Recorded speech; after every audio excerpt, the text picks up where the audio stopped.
Australia যাওয়ার স্বপ্ন দেখছেন, কিন্তু আপনি কি জানেন আপনার একটা ভুল পদক্ষেপে আপনি অস্ট্রেলিয়া থেকে 10 বছরের জন্য ব্যান হতে পারেন।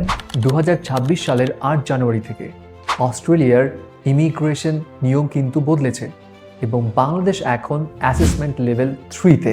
এর মানে কি জানেন? এর মানে হলো এখন থেকে প্রতিটি ডকুমেন্ট, হোক সেটা আপনার ব্যাংক ডকুমেন্ট, লোন পেপার কিংবা একাডেমিক সার্টিফিকেট, সব কিছু এখন ম্যানুয়ালি চেক করা হবে।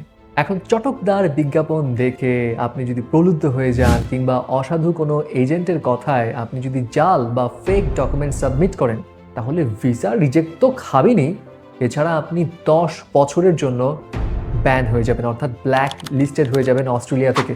লোনের টাকা বা ফান্ডের উৎস এখন শুধু আপনি যে কাগজে দেখাবেন সেটা করলে হবে না। হাই কমিশন এখন নিজে ব্যাংক থেকে সব কিছু যাচাই করবে। এখন এই কঠিন নিয়ম এবং এত কিছু মারপ্যাচের মধ্যে আপনার প্রয়োজন কি জানেন?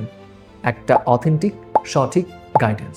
এবং এক্ষেত্রে ষোড়শী আপনার প্রতিটা ডকুমেন্ট পুঙ্খানুপুঙ্খভাবে যাচাই বাছাই করবে এবং আপনাকে একজন জেনুইন স্টুডেন্ট হিসেবে উপস্থাপন করবে। লোন ফাইল হোক কিংবা জেনুইন সেভিংস, আপনার প্রতিটা ক্ষেত্রে সঠিক তথ্য দিয়ে ষোড়শী আপনার স্বপ্নের পথের বাধা দূর করবে। সো আবারও বলি ভাই, ভুল পথে পা দিয়ে নিজের ক্যারিয়ার ধ্বংস করবেন না। ষোড়শীর এক্সপার্ট কাউন্সিলরদের সঙ্গে যোগাযোগ করতে এবং সঠিক ইনফরমেশন পেতে যোগাযোগ করুন আজই নিচের দেওয়া নাম্বারে, অথবা ইনবক্স করুন সরাসরি ষোড়শীর ফেসবুক পেজে।